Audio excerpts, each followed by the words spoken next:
Australia has been sending asylum seekers who arrive by boat to Nauru since this policy is known as offshore processing. It aims to deter people from making dangerous sea journeys to seek protection in Australia. But it also violates human rights and international law. Nauru is a tiny island nation in the Pacific Ocean. It has a population of about 10,000 people and an area of 21 square kilometers. It used to be rich from phosphate mining, but now it depends on foreign aid and payments from Australia. Australia pays Nauru to host a detention centre for refugees and asylum seekers. The centre is run by private contractors hired by the Australian government. The conditions in the centre are harsh and overcrowded.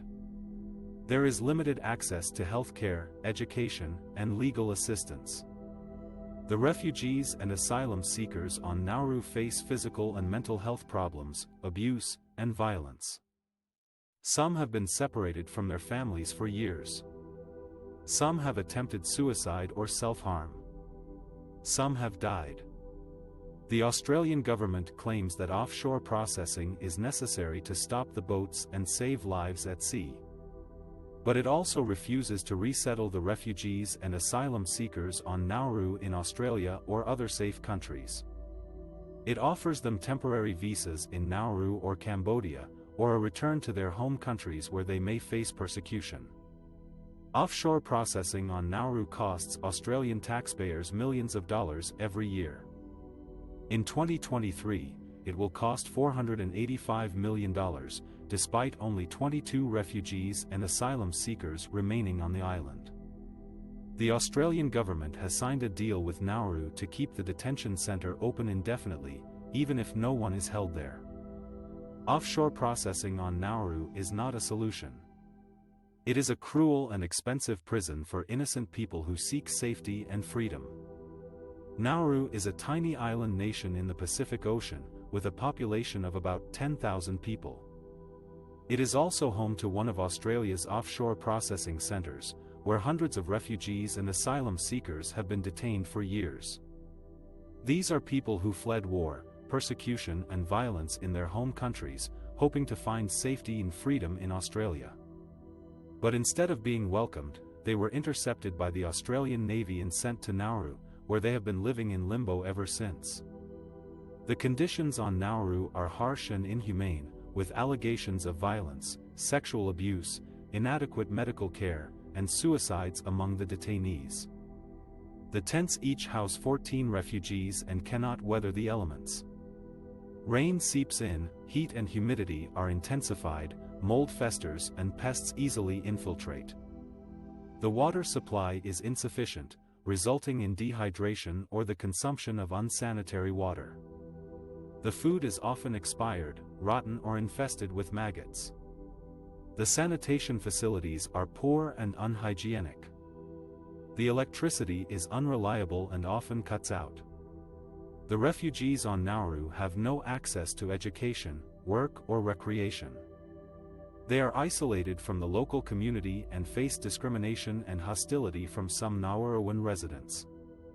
They have no legal status or protection on the island, and no prospect of resettlement elsewhere. They live in constant fear of being deported back to their countries of origin, where they may face torture or death. The mental health of the refugees on Nauru is deteriorating rapidly. Many suffer from depression, anxiety, post-traumatic stress disorder and other psychological disorders. Some have attempted suicide or self-harmed multiple times. Some have developed a rare psychiatric condition called traumatic withdrawal syndrome, where they stop eating, drinking, talking or moving. Some have died from preventable illnesses or injuries that were not treated properly. The refugees on Nauru are not criminals. They are human beings who deserve dignity and respect. They are not numbers or statistics. They are individuals with names, stories and dreams. They are Ali and Corvas, who left Iran because they believed in democracy. They are George, a 2-year-old boy who was born on Nauru and has never seen anything beyond the fences of the detention center. They are Fatme, a 12-year-old girl who set herself on fire because she could not bear the hopelessness anymore. The situation on Nauru is a humanitarian crisis that cannot be ignored any longer.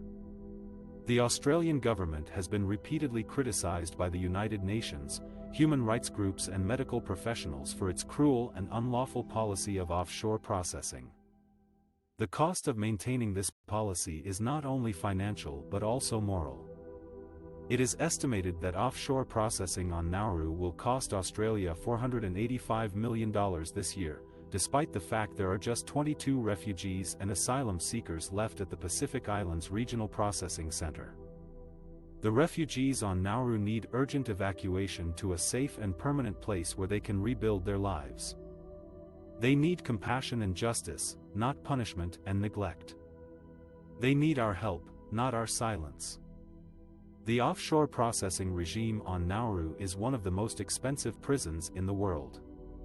It costs Australian taxpayers more than $750,000 a day to detain a little over 100 refugees and asylum seekers on the remote Pacific island.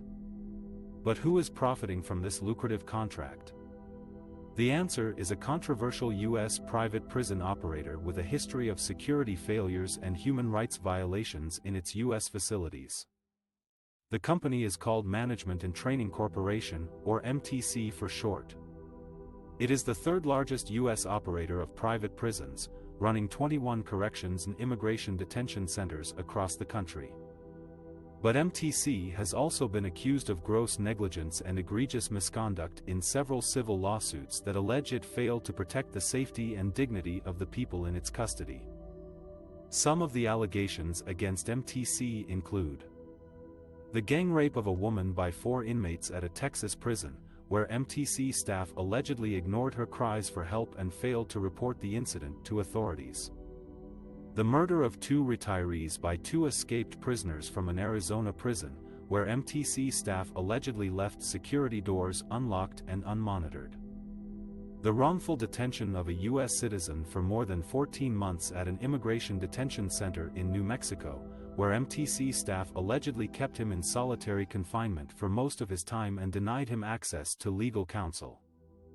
The payment of a $4.6 million fine to settle a government bribery scandal in Mississippi, where MTC allegedly paid kickbacks to a former state official in exchange for contracts to run prisons. Despite these serious allegations, MTC was awarded a contract by the Australian government to take over the offshore processing regime on Nauru in late. The contract was worth $47.3 million for just 62 days of work, making it one of the most expensive per capita detention contracts in the world. MTC was also given an extension until September 2025, costing another $422 million.